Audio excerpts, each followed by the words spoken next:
ठीक है. Okay.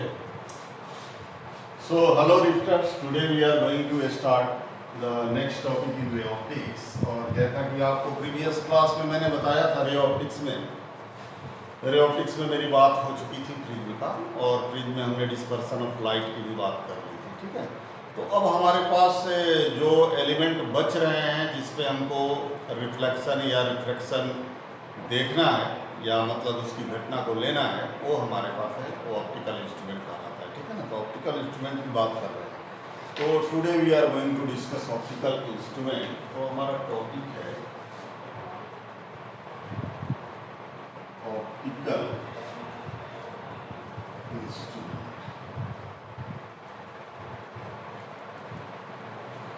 देखिएगा बच्चों, एक्चुअली ऑप्टिकल इंस्ट्रूमेंट में बच्चों से जनरली गलती क्या होता है कि पहला तो गलती होता है कि फॉर्मूले इतने सारे हो जाते हैं कि उनको याद ही नहीं रहता है.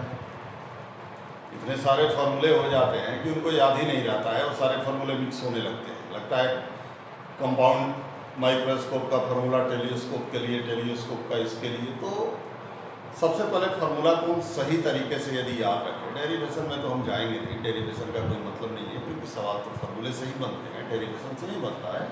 तो हमको फार्मूला और उसके एप्लीकेशन को देखना है. ठीक है ना, तो इसको थोड़ा ध्यान से, बड़ा आसान है, ऐसा नहीं है कि मुश्किल कोई चीज़ है, बहुत आसान चीज़ है. आप इसको थोड़ा सा ध्यान से देखेंगे तो सारी चीज़ें आपके पास आ जाएगी और आप उससे इजीली प्रॉब्लम बना सकते हैं. अरे भाई, रे ऑप्टिक्स में प्रॉब्लम गलत होने का दो कारण है. पहला कारण कि या तो आप फार्मूले भूल गए हैं तो गलत हो जाएगा. दूसरा कि फार्मूला आपको याद है लेकिन आप साइन स्कीम से ही नहीं लिए हैं तो भी गलत हो जाएगा. तो हमको रे ऑप्टिक्स में बेसिकली दो ही चीज़ों पर फोकस करना है. पहला कि फार्मूला, इस फार्मूला से हम इसको कैलकुलेट करेंगे, और दूसरा कि भाई साइन स्कीम को प्रॉपरली लेना है, उसमें गलत नहीं करना है, क्योंकि साइन स्कीम में यदि गलती हो गई तो हमारी पूरी प्रॉब्लम जो है वो गलत हो जाएगा. ठीक है ना. सो ऑप्टिकल इंस्ट्रूमेंट में हम सबसे पहले जो डिस्कस करने जा रहे हैं वो डिस्कस करने जा रहे हैं सिंपल माइक्रोस्कोप.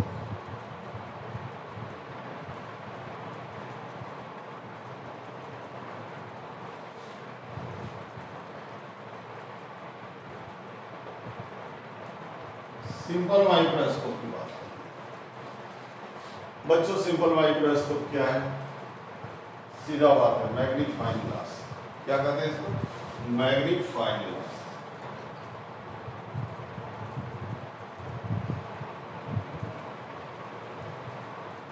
मैग्नीफाइंग ग्लास, या सिंपली आप इसको कर सकते हैं कॉन्वेक्स ग्लास. ठीक है ना. ये बच्चों, ये उसके नाम है भाई. चाहे आप सिंपल माइक्रोस्कोप कह लें, चाहे मैग्नीफाइंग ग्लास कह लें, चाहे आप कॉन्वेक्स लेंस कह लें. ठीक है ना. तो सिंपल माइक्रोस्कोप में एक कॉन्वेक्स लेंस होता है और ऑब्जेक्ट का इमेज कैसे, रे डायग्राम. यहाँ देखिए रे डायग्राम, इसकी जरूरत है. प्रिंसिपल क्या है? ये फोकस है और ये ऑप्टिकल सेंटर होता है. तो ऑब्जेक्ट यहाँ रहता है. ऑब्जेक्ट कहाँ रहता है बच्चों? फोकस और ऑप्टिकल सेंटर के बीच. ठीक है ना. और इसका इमेज कैसा बनता है? इसका इमेज डायरेक्ट बनता है. मैं बना के इमेज दिखलाने की कोई जरूरत नहीं है, क्योंकि रे डायग्राम खींचने को एग्जाम में नहीं है. आपको उससे रिगार्डिंग कंसेप्ट का यूज आएगा, तो वो आप फैक्ट चेक. जैसे आप रे डायग्राम देना चाहें तो दे सकते हैं, लेकिन मतलब नहीं बनता, because this is the revision classes. ये देखिए,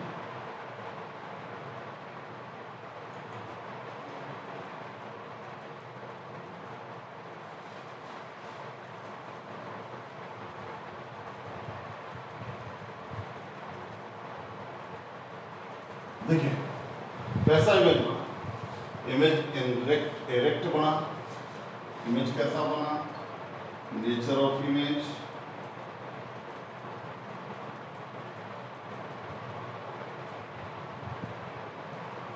कैसा बना भाई? एरेक्ट बना. एंड मैग्नीफाइड मतलब लार्ज.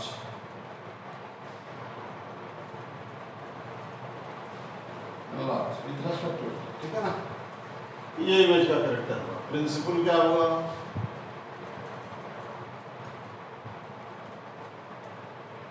कि ऑब्जेक्ट कहाँ होगा,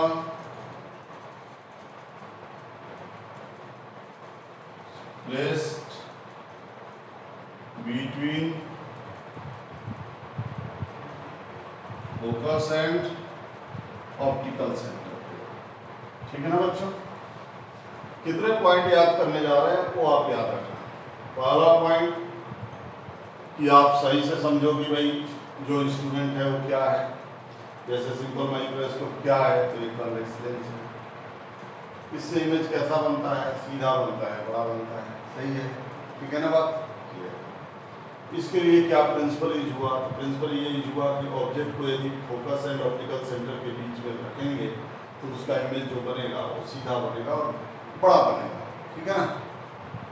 बस इसी प्रिंसिपल पर हमने इस डिवाइस को यूज किया। लेकिन ये इम्पोर्टेंट नहीं है, एक्चुअली इम्पोर्टेंट जो है वो है इनका मैग्नीफाइंग पावर। क्या है, मैग्नीफाइंग पावर, कि आप लोग इसका मैग्नीफाइंग पावर कैसे निकालेंगे, ठीक है ना, मैग्निफिकेशन कैसे निकालेंगे। तो मैग्निफिकेशन ऑफ सिंपल माइक्रोस्कोप की बात करने जा रहे हैं।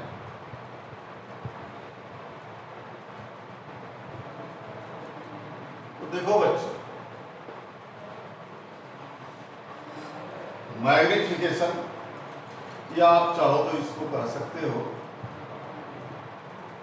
एंगुलर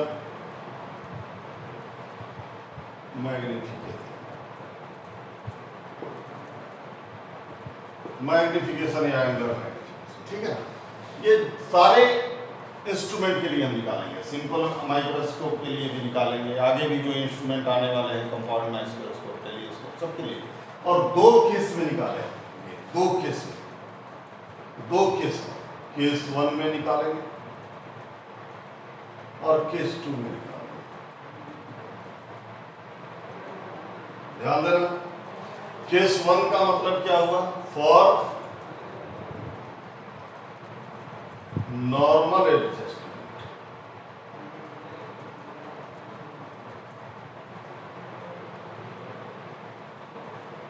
नॉर्मल एडजस्टमेंट का मतलब क्या,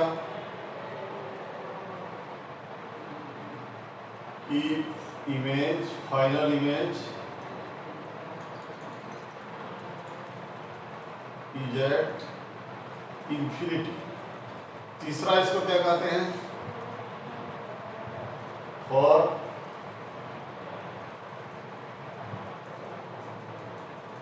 रिलैक्स टाइम। ये 3 कैटेगरी है। देखिए, केस 1 कह रहे हैं कि पहली बात कि हम क्या निकालने जा रहे हैं, मैग्निफिकेशन, एंगुलर मैग्निफिकेशन। कितने केस में निकालने जा रहे हैं, नॉर्मल एडजस्टमेंट। नॉर्मल एडजस्टमेंट का मतलब क्या हुआ कि फाइनल इमेज कहाँ बनेगा, इन्फिनिटी पर। जब फाइनल इमेज इन्फिनिटी पर बनेगा तो हमारा आई उसको देखने के लिए स्ट्रेंड नहीं होगा, रिलैक्स रहेगा, क्योंकि पैरेलल रे आ रही है। तो पैरेलल इन्फिनिटी से कैसा रे आता है, पैरेलल रे आता है। तो उसके लिए आपको आराम से आप मतलब खोल के देख सकते हैं, उसके लिए आपको स्ट्रेंड करने की जरूरत नहीं है, इसलिए इसको रिलैक्स टाइम भी कहते हैं। तो इसके लिए सिंबल हम लोग दे दे रहे हैं एम इन्फिनिटी। और केस 2 क्या है, फॉर स्ट्रैंड, ठीक है ना। इसके लिए इमेज कहां बनेगा,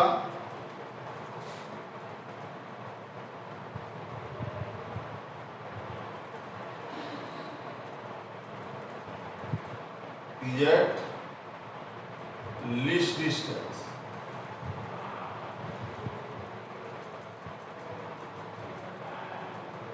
कैपिटल 25 cm नॉर्मली लेते हैं फॉर ए हेल्दी आई, मतलब जिसमें कोई डिफेक्ट ना हो, तो उसको हम लोग 25 सेंटीमीटर लेकर के बात करते हैं, ठीक है।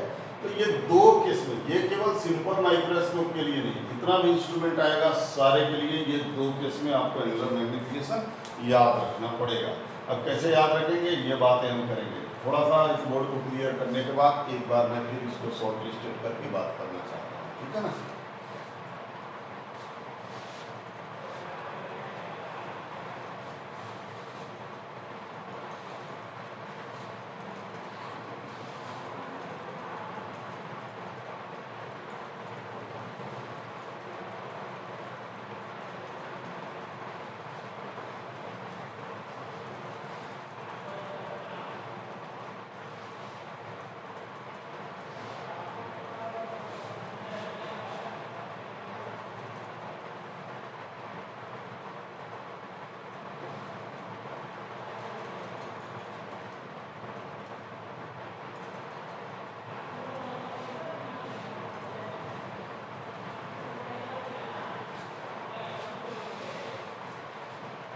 क्या पढ़ने जा रहे हैं बच्चों?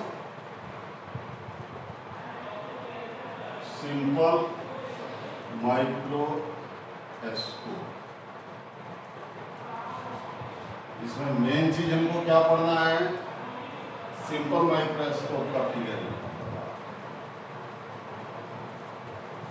फिगर देखिए, जो पॉइंट इंपोर्टेंट है मैं बताऊंगा। ये फिगर है सिंपल माइक्रोस्कोप, ये इसका फोकस है और ये ऑप्टिकल है। ऑब्जेक्ट को ये ठीक है, ये ऑब्जेक्ट क्या हुआ? ऑब्जेक्ट। इसका इमेज क्या होगा? ये इसका इमेज। ये फिगर है, डायग्राम देने की जरूरत नहीं। अब आपको क्या पढ़ना है? मैग्नीफाइंग पावर, मैग्निफिकेशन पढ़ना है, ठीक है ना। तो मैग्निफिकेशन आपको दो केस में पढ़ना है। मैग्निफिकेशन एंगुलर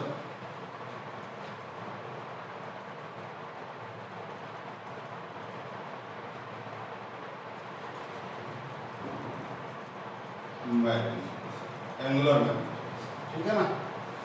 कितने केस में पढ़ना है? दो केस में। पहला केस कौन सा है? जब इन्फिनिटी पर नॉर्मल एडजस्टमेंट, और दूसरा केस कौन है? जब डिस्टेंस, ठीक है।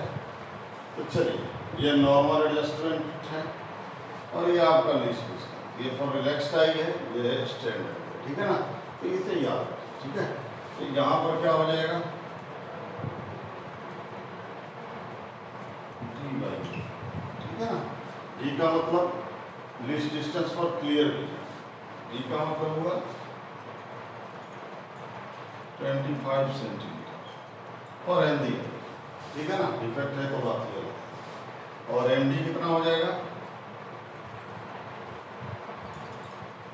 ठीक है।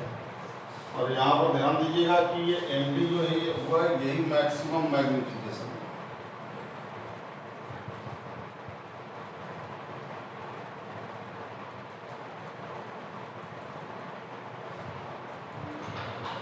ये दोनों रिजल्ट याद रहेगा। सही है, सही है। चलो अब यहाँ पे साइन स्कीम देखो, साइन स्कीम भी बता देते हैं। साइन स्कीम में क्या यूज करोगे? बोलो। यू क्या लोगे? नेगेटिव। डी आपका क्या आएगा? नेगेटिव ही आएगा। फोकल लेंथ क्या आएगा? पॉजिटिव आएगा, ठीक है ना। इस तरह से साइन स्कीम और सारे प्रॉब्लम हम बना लेंगे, ठीक है ना। तो आप समझ गए सिंपल माइक्रोस्कोप, क्लियर है, इसमें कोई प्रॉब्लम नहीं है। नाउ द नेक्स्ट,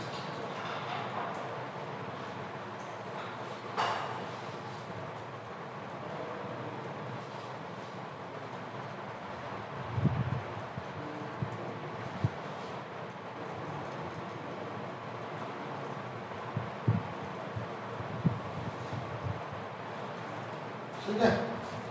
चलो एक क्वेश्चन यहाँ से बनाते हैं कि a detective used convergent lens of focal length 12 cm to examine the fine detail of some cloth fibers found at the scenes of crime, ठीक है ना। What is the maximum magnification given by the lens? कह रहा है कि एक convex lens है,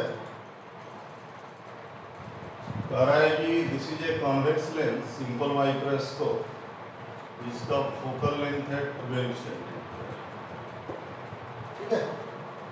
तो कह रहा है कि find the maximum magnification, find maximum magnification.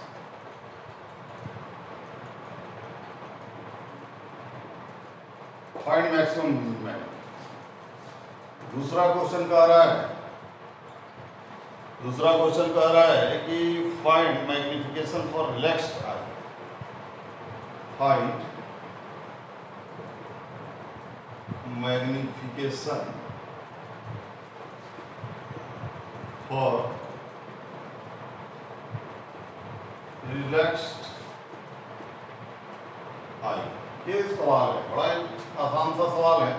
अभी जो हमने आपसे रिजल्ट डिस्कस किया उसमें बहुत क्लियर बात है कि मैक्सिमम मैग्निफिकेशन कब होता है?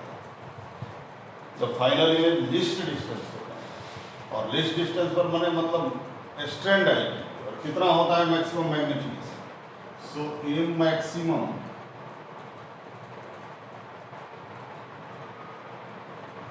बराबर 1 प्लस डी बाई एफ, यही होता है ना।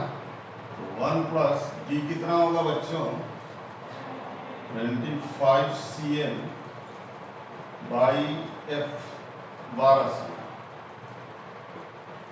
कितना हो गया 12 प्लस 25 बाई 12, सो 47 बाई 12 बराबर 3.08।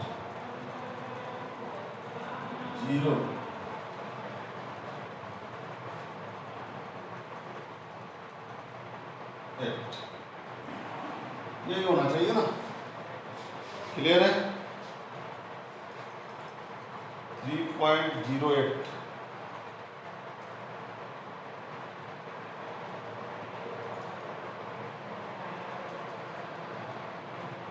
बैठ गए।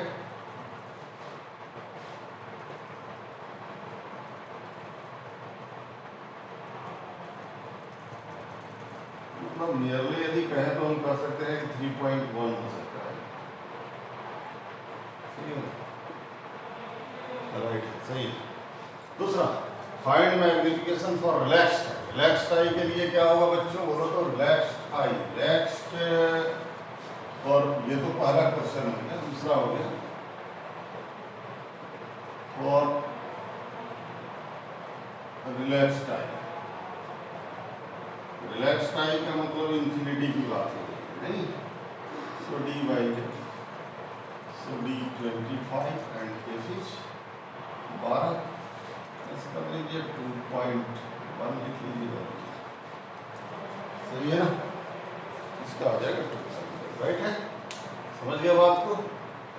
सो सिंपल माइक्रोस्कोप के सवाल बना लीजिएगा, इसमें तो कोई प्रॉब्लम नहीं है। तो सिंपल कॉन्वेक्स लेंस है, कॉन्वेक्स लेंस का जो सवाल बना सकता है तो सिंपल माइक्रोस्कोप का भी सवाल बना सकता है, ठीक है ना। तो ये चीजें आपको याद रखनी है, सवाल ये दो, एक एम इंफिनिटी एंड एक एम, ठीक है ना, राइट है। बेटा दे बच्चों।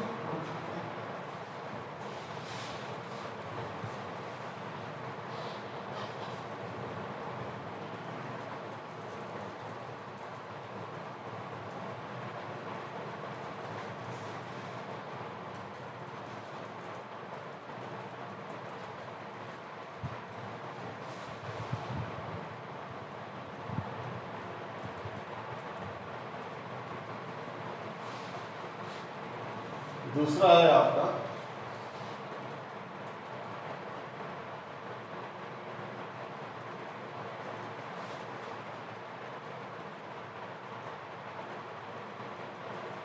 कंपाउंड माइक्रोस्कोप, ठीक है ना। सो कंपाउंड माइक्रोस्कोप, एक्चुअली ये कंपाउंड माइक्रोस्कोप इसलिए बनाया गया क्योंकि सिंपल माइक्रोस्कोप किसी भी ऑब्जेक्ट का मैग्नीफाइड इमेज नहीं बना सकता यदि वो फोकस से बाहर हो, ऑप्टिकल सेंटर और फोकस के बीच में नहीं हो, तो फिर हमारा सिंपल माइक्रोस्कोप फेलियर हो जाता है। हम उसको इमेज देख भी नहीं पाते हैं क्योंकि पीछे के साइड में न बन के आगे के साइड में, ठीक है ना। तो इसलिए वो फेलियर हो जाता है। तो एक तरह से कंपाउंड माइक्रोस्कोप में दो लेंस यूज किया जाता है।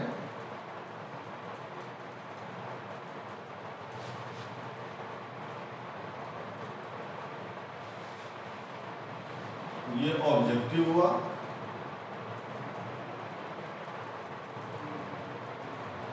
और ये आईपीस हुआ, ठीक है ना, आईपीस। इसके देखिए अब इसका जो अपार्चर होता है ये बड़ा होता है और इसका अपार्चर जो होता है वो छोटा होता है। मतलब ऑब्जेक्टिव का अपार्चर जो होता है वो छोटा होता है अपार्चर ऑफ आईपीस से। मतलब aperture of eyepiece is greater than aperture of object, ठीक है ना। अब देखिए होगा क्या कि ये ऑब्जेक्ट यदि यहाँ फोकस है तो फोकस के अंदर रखा रहता तो कंपाउंड माइक्रोस्कोप होता ही नहीं, तो सिंपल माइक्रोस्कोप ही यूज हो जाता। लेकिन ये फोकस के बाहर है यदि तो इसका ए बी का इमेज यहाँ इन्वर्टेड बनता है,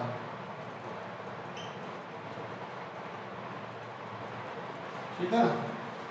इसका इमेज यहाँ पे इन्वर्टेड ए डैश बी डैश बनता है, और ये इमेज जो आता है वो इसके ऑप्टिकल सेंटर और इसके फोकस देखो के बीच में आना चाहिए, क्योंकि यदि इस बीच में नहीं आएगा तो फिर ये इसका डायरेक्ट और बड़ा इमेज नहीं बनाएगा। तो फिर ए डैश बी डैश का जो इमेज बनता है वो मान लिया कहीं इधर बनता होगा, आई डोंट नो कहाँ बनेगा exactly, depends on the situation and exact calculation, but मान लो कि यहाँ पर बन रहा है A double dash B double dash, मतलब this is the final image,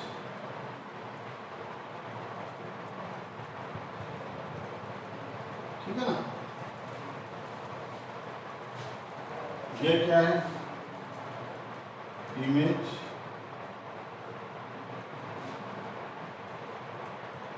formed by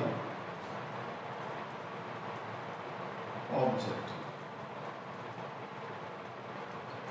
ये जो इमेज है वो ऑब्जेक्टिव के द्वारा फॉर्म किया गया है, और ये इमेज जो है वो आईपीस के लिए ऑब्जेक्ट का काम कर देता है, इसीलिए उसको दूसरी बात और यहाँ पर मैं बात करना चाहूँ, तो ये फिगर से हमको क्लियर हो रहा है, सब कुछ क्लियर हो रहा है, ठीक है ना।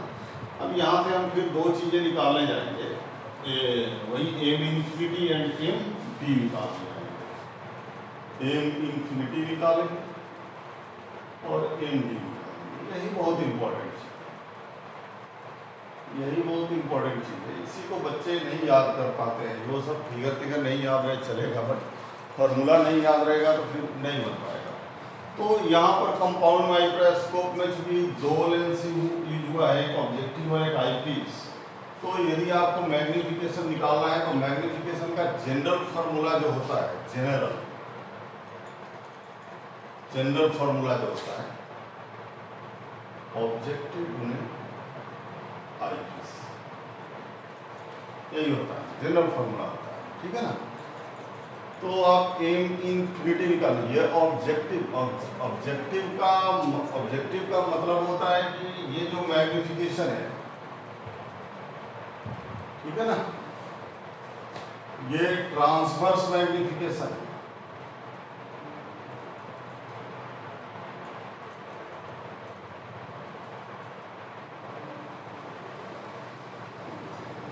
और ये जो मैग्नीफिकेशन है ये angular magnification,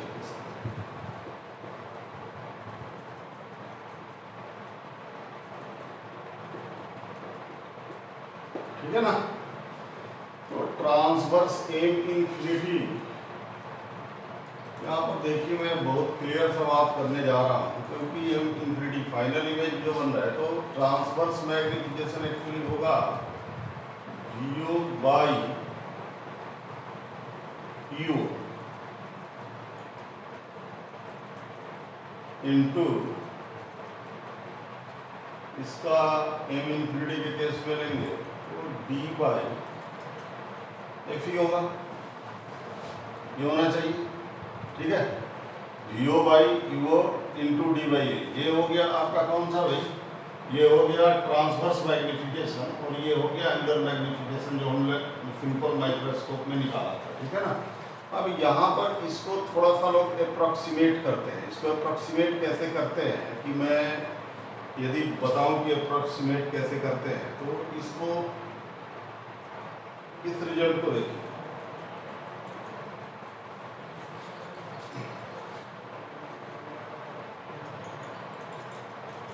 written as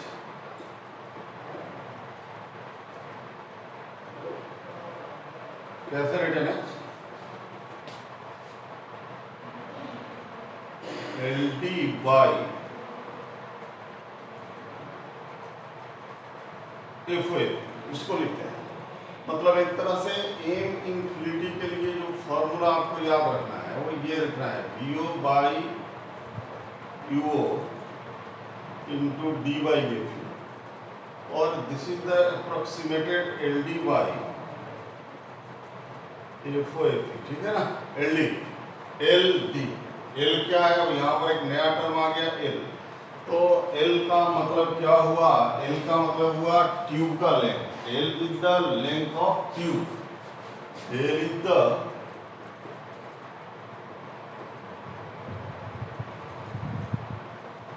tube, ठीक है ना, सही है। अब यदि D पर निकालना हो, MD निकालना हो, तो MD को कैसे निकालेंगे भाई हम? यदि MD निकालना है बच्चों, तो फिर MO इंटू ME लिखेंगे, तो VO इंटू UO, ठीक है ना, into 1 plus T by FE, ये लिस्ट डिस्टेंस हो पाएगा। और एक तरह से इसका आप मॉडुलस ले लीजिए, तो ये केस आपका D के लिए हो जाएगा और ये केस आपका इंफिनिटी के लिए हो जाएगा। ये दो फॉर्मूला आपको याद रखना पड़ेगा, तब जाके बात बनेगी। लेकिन यहाँ पर ये बताएंगे कि इसको आपने ऐसे कैसे अप्रॉक्सीमेट किया, ये मैं चीज़ें आपको बताने जा रहा हूँ। इसको आपको थोड़ा सा ध्यान दीजिएगा, ठीक है ना, क्योंकि और ट्यूब लेंथ का मतलब क्या हुआ, उसको थोड़ा सा ध्यान दीजिएगा, क्योंकि वो ध्यान देना बहुत जरूरी है। तो ध्यान दीजिएगा कि जनरली ऑब्जेक्ट जो होता है, ये ऑब्जेक्ट को नियर टू फोकस रखा जाता है, near to focus of objective. Generally reason for approximation, इसको मिटाना पड़ेगा।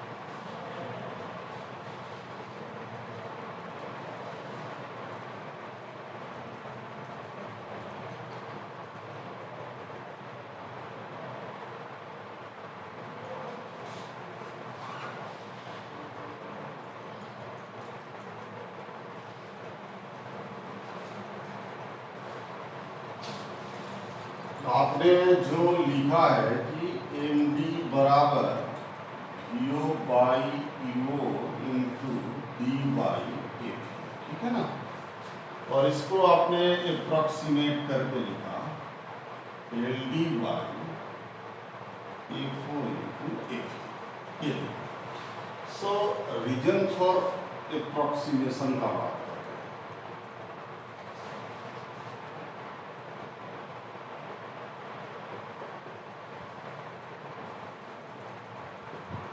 रीजन फॉर अप्रोक्सीमेशन, कि भाई ये कैसे अप्रोक्सीमेट हुआ है, ठीक है ना। तो हाउ टू अप्रोक्सीमेट दिस, तो मैं एक बात बता रहा हूँ, इसलिए कि ये यदि मान लिया ऑब्जेक्टिव है,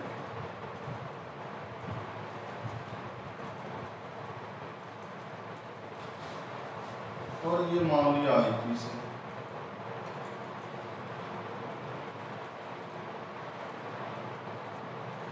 ठीक है।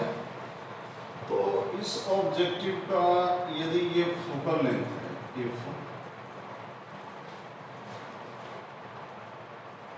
इधर भी होगा कहीं,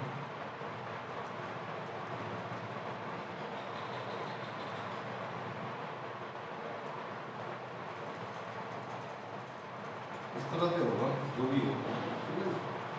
तो हमारा कहने का मतलब है कि object is placed very near to focus of object, क्योंकि ऑब्जेक्ट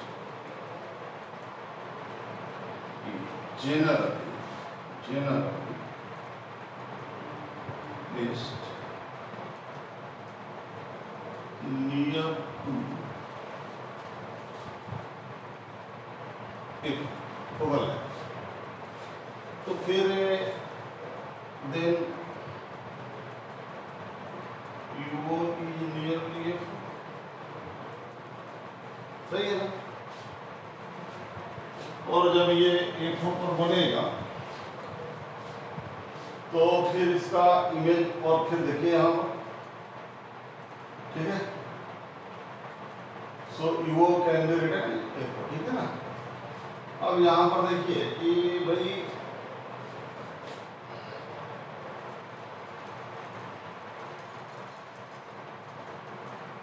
फिर कहाँ पे बनेगा, एफओ पर, एफओ ईओजी एफओ हो गया। इसके बाद है वीओ का जब अप्रोक्सीमेशन करेंगे तो वीओ हमारा नियरली टू एल हो जाएगा, ट्यूब लेंथ हो जाएगा, क्योंकि ट्यूब लेंथ है एक्चुअली ट्यूब लेंथ का मतलब होता है दोनों के फोकस के बीच का सेपरेशन, लेकिन चूंकि फोकस काफी छोटा है, लो फोकस की बात हो रही है, तो जब लो फोकस की बात हो रही है तो ये जब फोकस पर है तो बहुत दूर इमेज जो बनेगा वो कितना बन सकता है, ट्यूब के अंदर ही तो बनेगा, तो एल होगा। तो V O is that approximately written as L, तो हमारा रिजल्ट आ जाएगा M D equal to V O by U into D by F, मतलब L D by F O into F, सही है ना।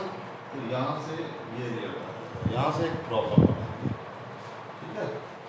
सो now we are going to solve the problem.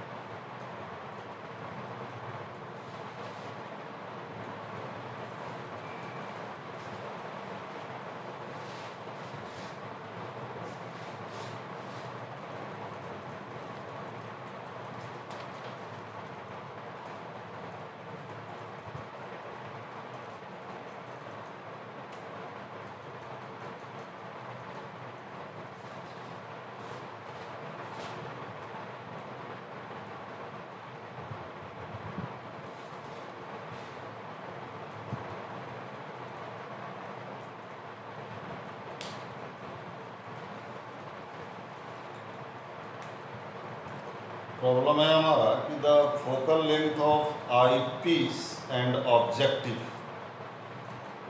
Problem is the focal length of eye piece, the focal length of eye piece and objective of compound microscope are 5 cm and 1 cm respectively. मतलब problem है हमारा कि focal length of objective and eye piece बराबर 5 cm and 1 cm। ये आई piece का focal length बड़ा होता है, ऑब्जेक्टिव का छोटा होता है, ठीक है ना, ठीक है। And the length of the tube is 20 centimetre, ठीक है ना। Calculate the magnifying power of the microscope when the final image is formed at infinity, मतलब ये किसके लिए, for a compound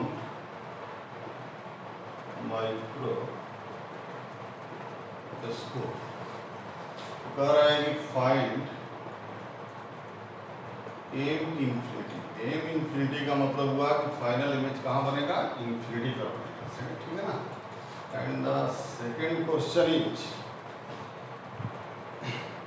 कि the value of distance vision, not a second question, only one question in this problem, find in infinity. कैसे बनाओगे बच्चों, क्या लिखोगे, एम इंफिनिटी इक्वल टू, क्योंकि M infinity equal to V O by U O into D by F E, यही आएगा ना।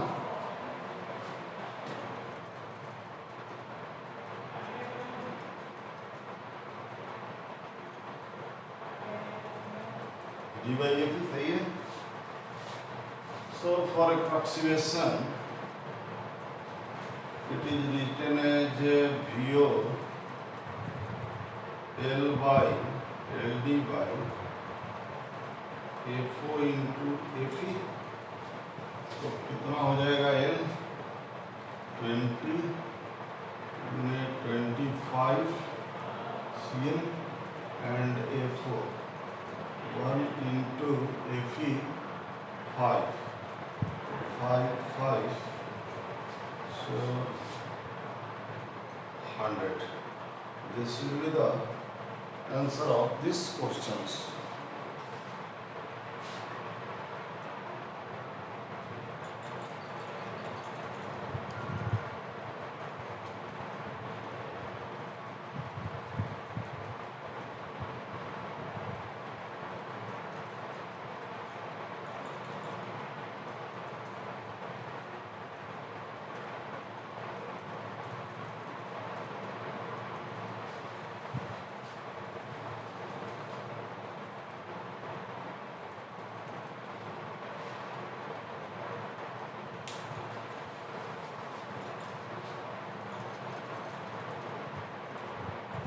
Okay, एक मिनट, आप लोग थोड़ा सा ऐसा देखो, विदाउट अप्रोक्सीमेशन देखो तो।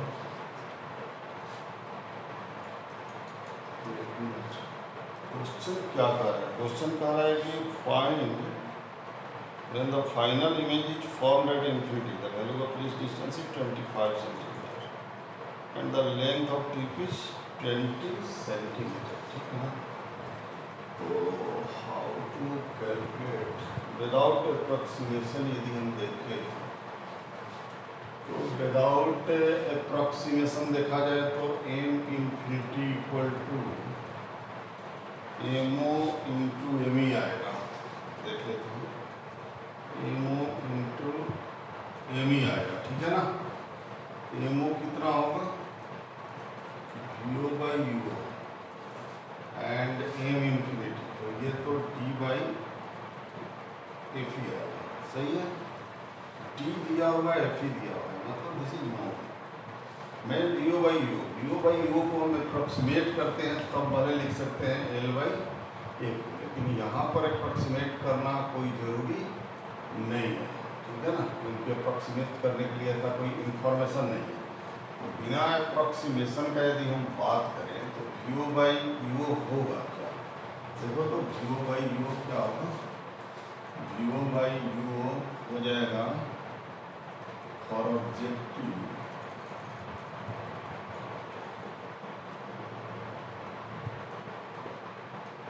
1 by V O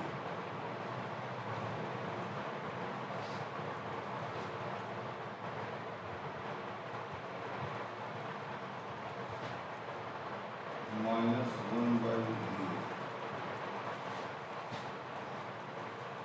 equal to 1 by F. 1 by V minus 1 by U equal to 1 by F. तो 1 by वी राइट में बनेगा ना, पॉजिटिव हो जाएगा, माइनस 1 by यू। सही? यदि हम 1 से डिवाइड करते हैं, 0 से डिवाइड करते हैं,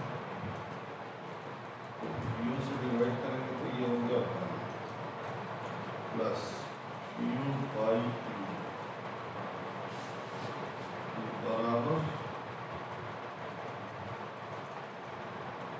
बराबर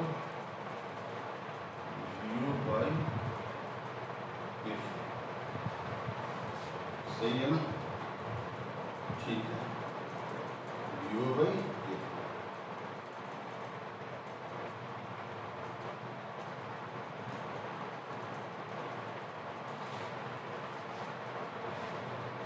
ठीक है। सो यहाँ से यदि देखा जाए तो हमारा वीओ बाई यूओ कितना आया? वीओ बाई यूओ का वैल्यू कितना आ जाएगा?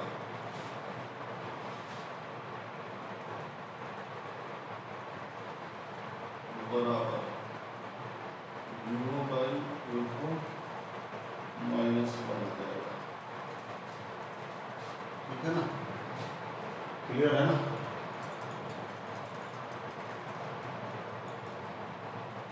और एक कंपाउंड में सब सही है and L is given here, right. So V O can be written as, यहाँ वीओ ही निकाल लेते हैं, यहाँ पर थोड़ा सा हम वीओ ही निकाल लेते हैं, यहाँ वीओ ही निकाल लेते हैं।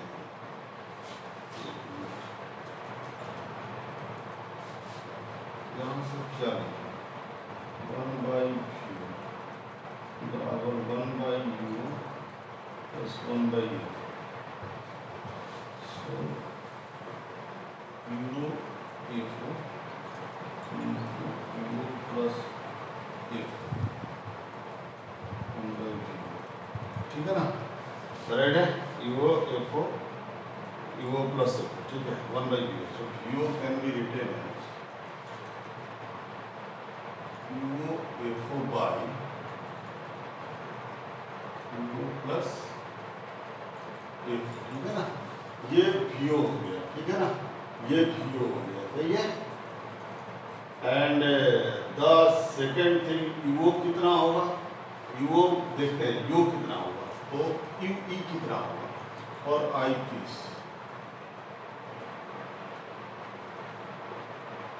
कितना हो जाएगा, और आई पीस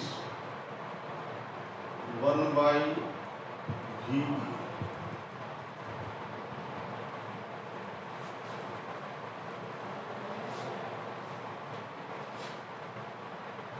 तो इंफिनिटी पर बन रहा है ना, तो जब इंफिनिटी पर बन रहा है तो उसके फोकस पर मिलेगा, तो ई इक्वल टू आ जाएगा एफ ही आ जाएगा सीधे फॉर आई पीस, क्योंकि image final image is form at infinity, सही है। तो कितना हो गया बच्चों, सो एल बराबर वीओ प्लस यू, ठीक है।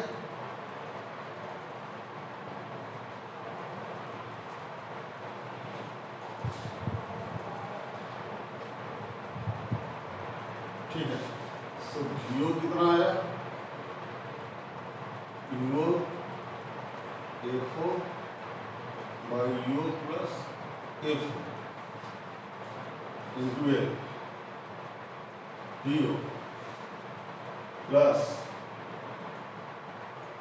एफ, तो यहाँ से आ गया U O F O by U O plus F O बराबर एल माइनस एफ।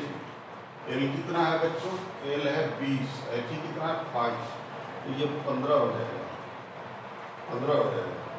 तो यहाँ से जब 15 हो जाएगा तो हम यहाँ से यूओ की वैल्यू निकालेंगे, इसकी वैल्यू निकालेंगे, यूओ की वैल्यू निकालेंगे, यूओ की वैल्यू निकाल रहे हैं, यहाँ से कितना आएगा,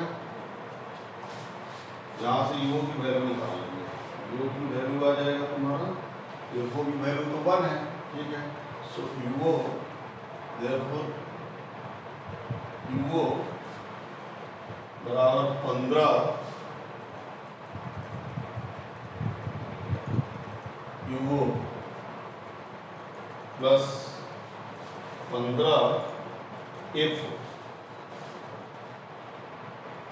कितना हो गया,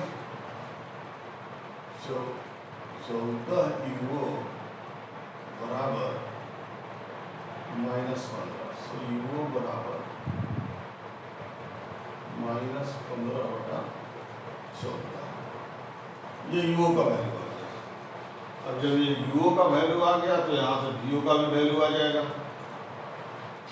यहाँ से वीओ का वैल्यू आ जाएगा, कैसे आ जाएगा वीओ का वैल्यू, यहाँ से देखो वीओ का वैल्यू आ गया -15/14, यहाँ से वीओ का वैल्यू आ जाएगा, वीओ का वैल्यू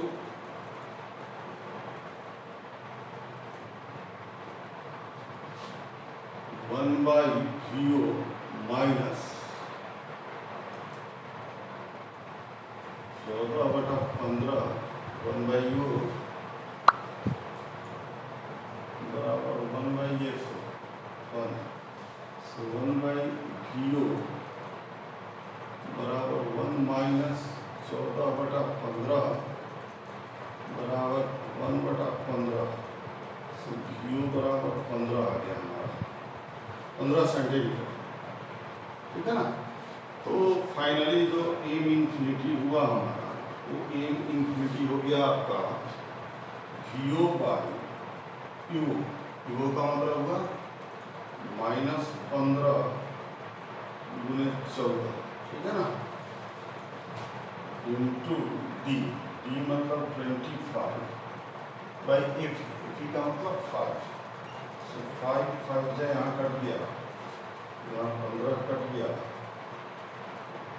14 -70 -70 आ रहा है विदाउट एनी अप्रॉक्सीमेशन, सही है। Answer is correct.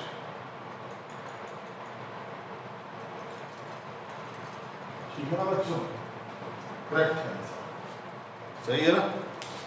बहुत बढ़िया सवाल था। एक्चुअली यहाँ पर अप्रॉक्सीमेशन नहीं करना है, क्योंकि अप्रॉक्सीमेशन के लिए कहा नहीं गया है। यदि अप्रॉक्सीमेशन के लिए कहता और उस केस में हमारा आंसर जो आ रहा था उसमें आप लोगों ने देखा कि 100 आ रहा था, तो यहाँ अप्रॉक्सीमेशन नहीं, जनरल फार्मूला से। तो जनरल फार्मूला याद रखना ज़्यादा बेहतर होता है कि आप जनरल फार्मूला ये याद रखें तो बढ़िया होता है कि m ∞ equal to u by u into D by, ये याद रखिए तो आपका बात बन जाएगा। ठीक है ना, क्लियर है ना, सही है।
तो कंपाउंड माइक्रोस्कोप भी आप समझ लें।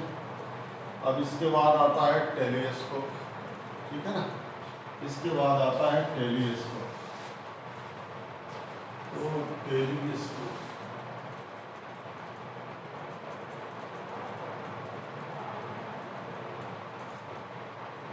कुछ लोग इसको एस्ट्रोनॉमिकल टेलीस्कोप भी कहते हैं, और चूंकि ये बहुत ही मतलब दूर के ऑब्जेक्ट को देखने के लिए यूज होता है, तो यहाँ पर थोड़ा उल्टा हो जाता है। यहाँ पर क्या होता है, कंपाउंड माइक्रोस्कोप में आई पीस जो था वो बड़ा अपर्चर का था और ऑब्जेक्टिव जो था वो छोटा अपर्चर का था। यहाँ पर उल्टा हो जाता है, यहाँ ऑब्जेक्टिव ही बड़ा अपर्चर का हो जाता है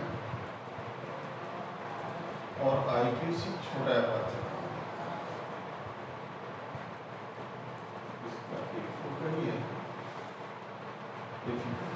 ठीक है ना, और ये डिस्टिंक्ट इंफिनिटी बहुत दूर रखे हुए ऑब्जेक्ट से रे आता है।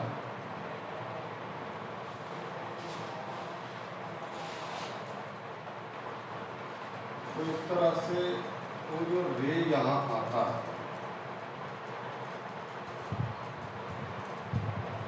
इस तरह से आता है कि अल्फा एंगल मान लिया। ठीक है ना, और ये इधर कहीं कटेगा।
रेड डायग्राम की जरूरत नहीं है, बट जानना चाहिए क्योंकि जरूरी होता है ये। इसको है तो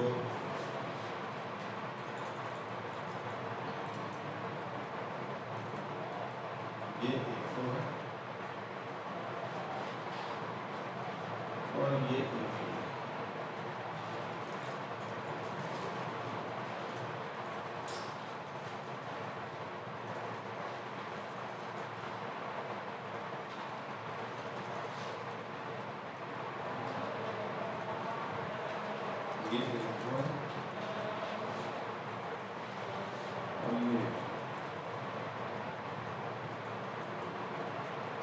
ठीक है ना।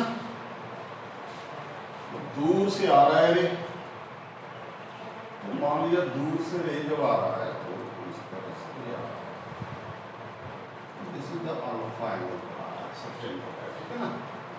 यहाँ पर इमेज बन रहा है,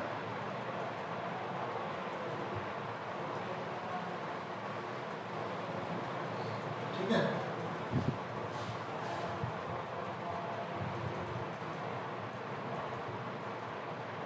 ये भी है,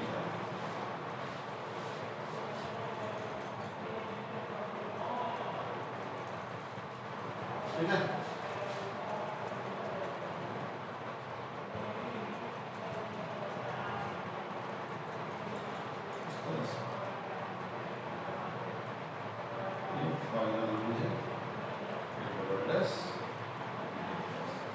एक तरह से देखिए फाइनल इमेज जो एंगल बना रहा है ना आई पीस पर, देखिए फाइनल इमेज कौन है, ए डैश बी डैश। ये जितने भी रे आ रहे हैं ये सब रे इस तरह से आ रहे होंगे, इस तरह से आ रहे होंगे रे, ठीक है ना। और यही रे जो है वो यहाँ पर एक इमेज फॉर्म किया टूटने के बाद, और इसके बाद ये सब जा करके यहाँ से रिफ्लेक्ट होकर के गए तो यहाँ पर एक फाइनल इमेज बना है, A double dash B double dash, ठीक है। ये फाइनल इमेज जो एंगल सबटेंड करेगा आई पीस पर वो बीटा है, और जो इनिशियल ऑब्जेक्ट जो एंगल सब्जेक्ट करेगा अल्फा पर, अल्फा मतलब कौन एंगल सबटेंड कर रहा है, अल्फा का मतलब कि ऑब्जेक्ट जो एंगल सबटेंड कर रहा है कहाँ, ऑब्जेक्टिव पर, वो इन दोनों के रेशियो को हम लोग मैग्नीफाइंग पावर कहते हैं टेलीस्कोप का, ठीक है ना। टेलीस्कोप का मैग्नीफाइंग पावर कहते हैं हम लोग बीटा बाई अल्फा को, ठीक है ना। यहाँ पर लिखिए magnifying power of the telescope, magnifying power of the telescope can be written as beta by alpha by the definition. Magnifying power of telescope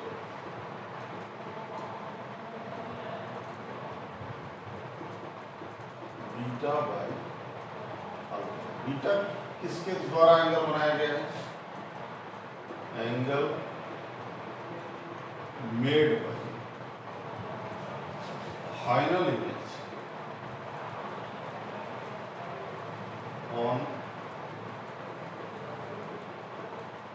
piece, ठीक है ना। Angle made by final image on eye piece. और alpha क्या है,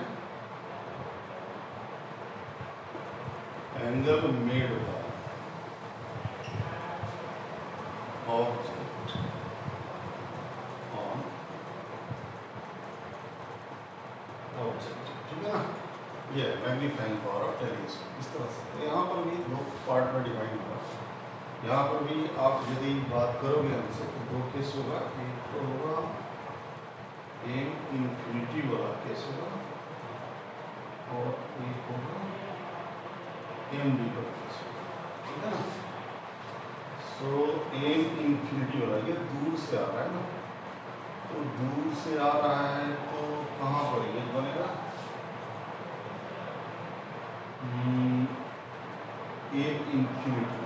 M infinity ये आपका क्या होगा और एम डी क्या होगा। यहाँ ध्यान से देखिए दो चीजें हैं, एक तो एम इंफिनिटी है और दूसरा एम डी है, ठीक है ना।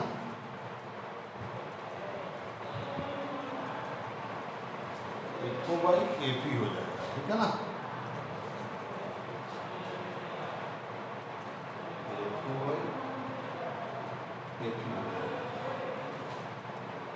ठीक है, और यहाँ ट्यूब का लेंथ कितना हो जाएगा,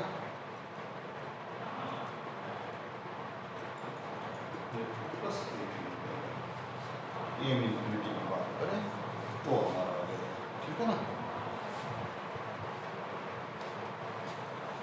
एंड लीस्ट डिस्टेंस पर जाएगा तो एफ ओ बाई एफ ही,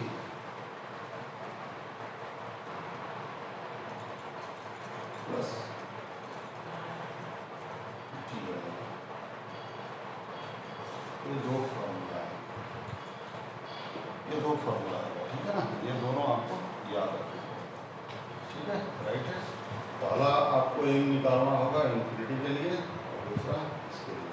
अच्छा, जनरल फार्मूला यदि कोई लेंथ का पूछे तो जनरल फार्मूला इस केस में आपको निकालना पड़ेगा। एम इक्वल टू क्या निकालना पड़ जाएगा, जीओ प्लस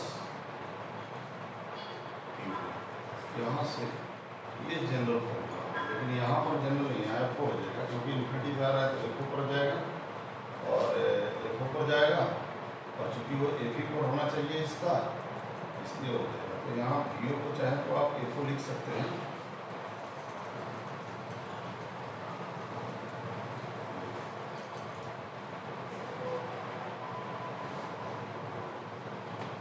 सही है ना, क्लियर है ना। ये दो फार्मूला होंगे चलिए इसको, यहाँ से भी सवाल आप बड़ा इजीली बना सकते हैं, आप आराम से सवाल बना सकते हैं, कोई दिक्कत नहीं है। टेलीस्कोप भी आसान चीज़ है, इसमें भी कुछ नहीं है, इसको ध्यान दीजिएगा। मिटा दें इसको, याद रखिएगा थोड़ा सा फिगर आपको जरूरत नहीं है, लेकिन फिर से एक बार देख लीजिए इस तरह से, ठीक है ना। ये एक चीज है, ठीक है, ये कॉन्सेप्ट है,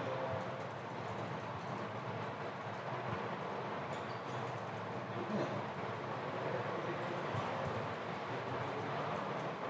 ये है अल्फा, ठीक है। इसकी वजह से यहाँ पे मिनिमम एडेस और फाइनल इनकम ये double dash B double dash, ये जो एंगल बनाएगा इस एंगल को,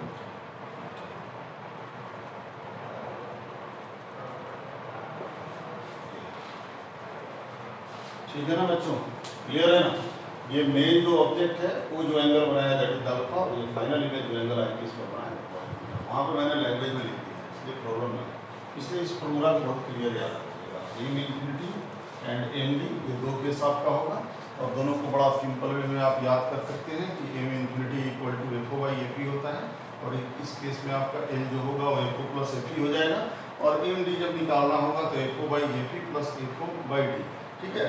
L equal to V O plus U, ये आपका जनरल फार्मूला होगा, और वी ओ जो होगा एफ ओ होगा, क्योंकि बहुत दूर के ऑब्जेक्ट से रे आ रही है तो डेफिनेटली वो फोकस पर इमेज बनाएगा तो एफ हो जाएगा, एंड ईओ की value as per the situation, ठीक है ना।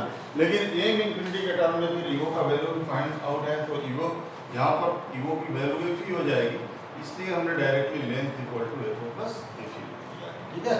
तो आप लोग समझ सकते हैं, यहाँ से कोई प्रॉब्लम नहीं है किसी को, राइट। जो दिक्कत होगा वो पूछ लीजिएगा, ठीक है ना।